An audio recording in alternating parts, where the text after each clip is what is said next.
unfold in the recent past.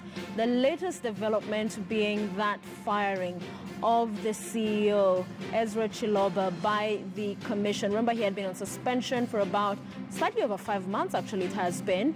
There's been an internal audit by the commission that has found that he has queries to answer, and they accuse him of not attending to the sessions he was invited to answer to those questions. And then there's also the audit by the Auditor General's office, and it puts and sheds a spotlight on about 9 billion shillings that need to be explained and the expenditure of the same. Remember, Kenya is one of the countries, if not the country, with the most expensive elections in the world. Even Krigler, who was here 2 years ago, said he does not get it. He doesn't understand how we spent so much money and then wound up in these kind of scenarios we've seen play out in the last year. But let me introduce my guests to you. If you're just joining us this evening, I have with me tonight Honorable Peter Kaluma. He is the Member of Parliament of Homa Bay Town, but tonight joins us in his capacity as a member of the Justice and Legal Affairs Committee. Thank you, Sophie. Also with us tonight is Bishop David Oginda. He is a man who has consistently been involved and engaged in matters concerning the country, commenting on the same, advising, if you like, but also tonight in his capacity as a former member of the IEBC Select Committee, the selection panel rather. So the team that interviewed Chebukati and co, he sat in that panel. He recommended those people to be commissioners in the IEBC. And so we want to understand is, where did this rain start beating us? And I'll begin with you, Bishop. Thank you both for being with us tonight. Of course, you've been following everything that's been happening in the past year. It's been a lot, quite honestly. Yes, thank you. The twists and the turns, sometimes unbelievable.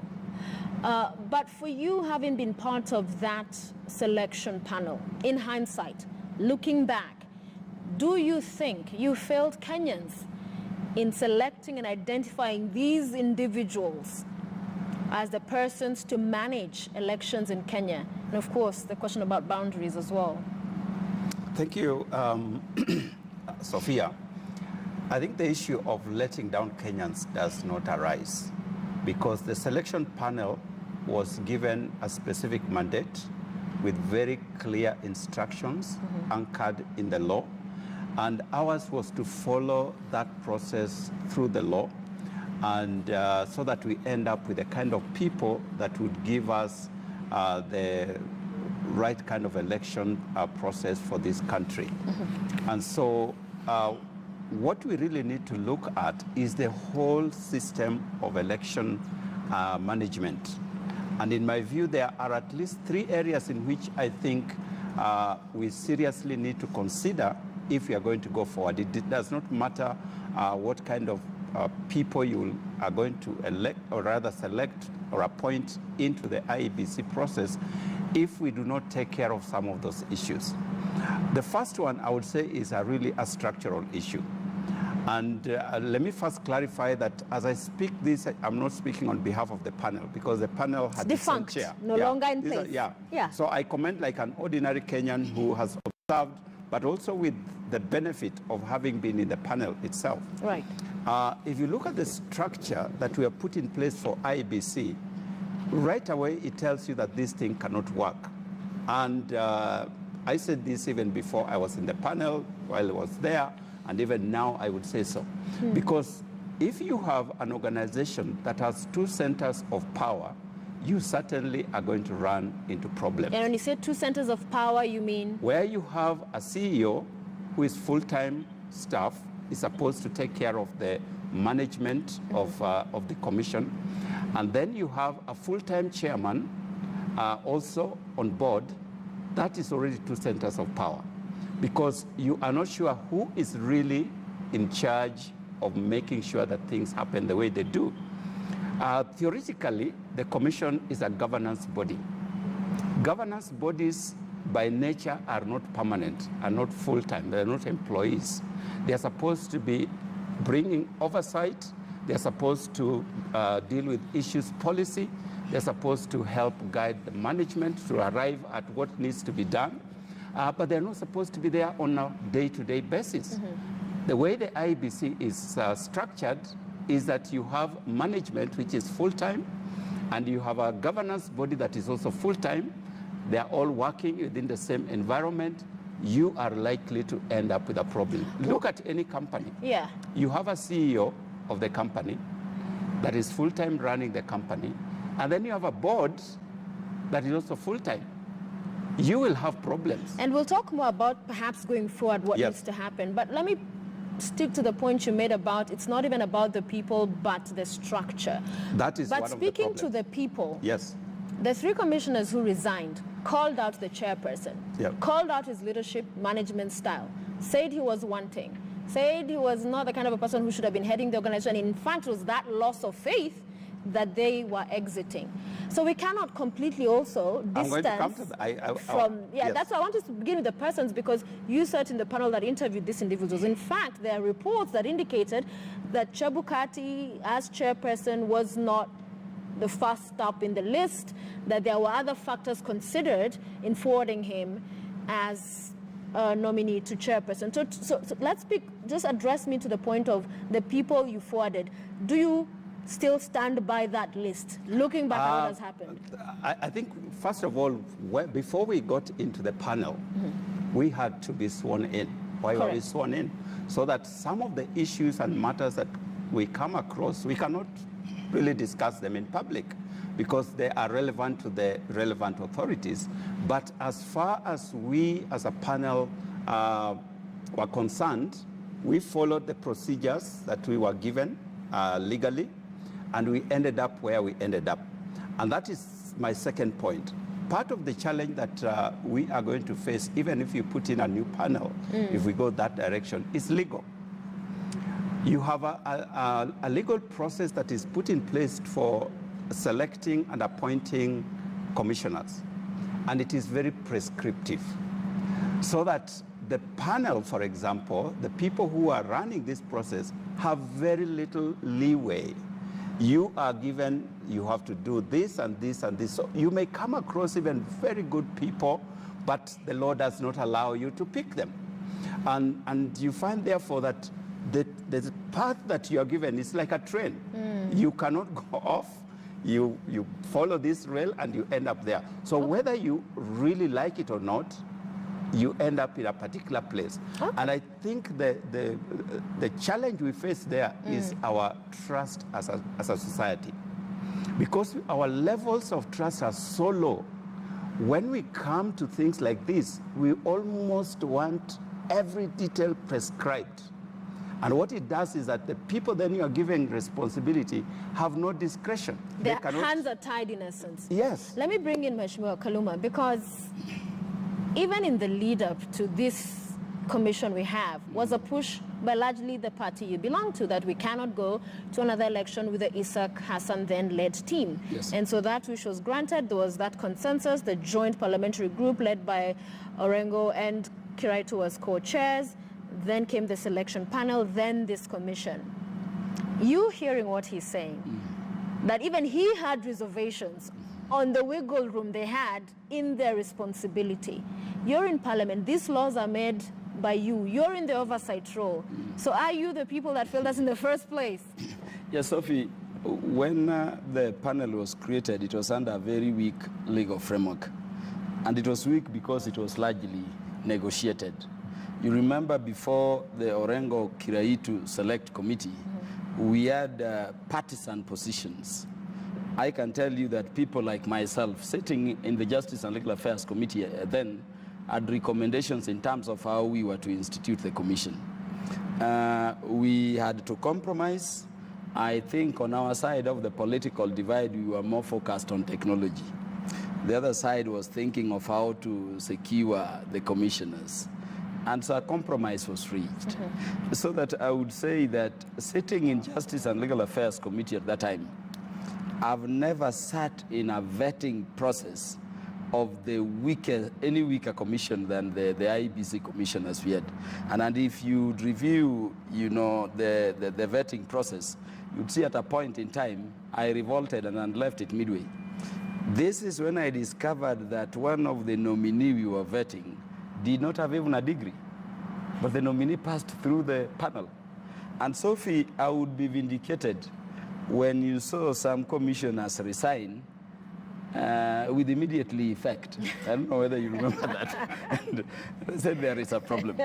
Yeah, so the problem which faced the selection panel, which I think the bishop has not picked, was one.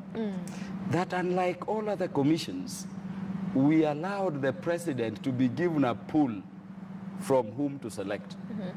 What we ended up with is that every individual who was pushed by our side of the political divide, the minority side then and now, were the ones who were dropped when people were ultimately selected.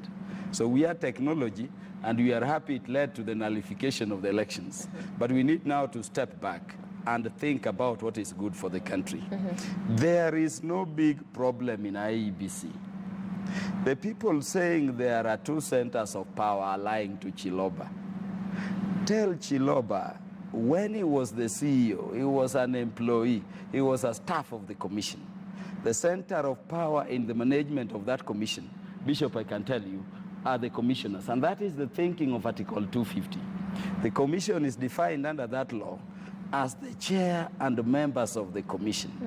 Now, we've gone into commissions like IEBC, taken in our partisan politics, and made me as staff think they are another center of power. I can tell you, if we were to go the way, let me tell you, if we were to go the way that Bishop is suggesting with IEBC, we would have the problem we have at ESCC. I have not made a suggestion. Where we made commissioners part-time commissioners. The terms of a part-time commissioner is that you only go there for a meeting once in a while. What we have in ESCC is that now the staff of the commissioners are the people running the show. And I can tell you that is the challenge we now have with ESCC, which is making you see somebody like Nordin Aji and Kinoti being more focused on the fight against corruption than that. So that you have outsider, managers. Some commissions, I would strongly urge, Bishop, are too crucial to be left to staff. And the understanding we need to take into the commission is just to solve a solution. There is no problem in IEBC. What we need to do, Parliament has failed the country because we legislated... Say you have failed the country because you sit in Parliament. Parliament, and including you sit in Jailak, Parliament, including Thank me, you. has failed the country because we approved of a law which established a selection panel just for the Chebukati Commission, so that you have vacancies. There is no law in terms of how those vacancies can be filled. And then Parliament is taking too long, to come up with that law. And we'll get there. I want to bring Bishop into this in respect to the... You've almost narrowed it down, and one would argue to a issue of part-time commissioners and a secretariat. Is that really the problem we're facing? No. Because Bishop, as you respond to that, the other concern raised was this selection panel had 4 lawyers, 2 representatives from the 2 political divides, and then the religious groupings, yourself and others, around 8. And some asked, what expertise, with due respect to, you and every background everyone had, but that because the religious class was brought in, the concern was, so this is electoral matters, this is an area we're looking at this and this, how are you reconciling that they'll be able to address the issues and call out what needs to be called out? Sophia, I think that is not really, to me, and I don't say this because I was in the panel. I say this because as a person who is involved in leadership, I lead an organization and organizations. We do interviews and so on. When you put together an interview panel in whatever setting, you will have people who are professionals who will give you advice on the same, but there are specific things that you would be looking for. And generally, you'll find that interview panels can consist of people who are not necessarily experts in the field. Correct. Because you are looking for certain qualifications, you are looking for certain competencies, you are looking for certain skills that you do not need necessarily need an expert in the field to be able But you need some experts. You will need some experts. It depends on the level at which you are interviewing. When you are interviewing at a very high level, the expertise that you are looking for is very different because you are looking for leadership qualities. When you are interviewing at a lower level, you really need somebody who is in that field because these are technical people who are going to, say for example, if you're interviewing a doctor, you need doctors and people who are experts in the medical field. Elections have led to loss of life in this country. Yes, just a moment. Allow me to say it. Yes. If I'm interviewing a CEO, say for Kenyatta Hospital, we are not looking for a doctor. What we need there is a leader. And you want to look for leadership qualities that can help this person to be able to coordinate teams of people and deliver in what responsibilities they have. Yeah. So the kind of people that you'll need in a panel that is interviewing a CEO for Kenyatta Hospital is totally different from the kind of panel that you'll need to interview a doctor. May I put then this to you? Yes. And to the point you made earlier. Yes. Why are you then not a conveyor belt as this team? Because you said here a few minutes ago that you had concerns. You had issues with the structure of this interview and you felt constrained in the manner of which this exercise was being conducted, but you couldn't do much about it.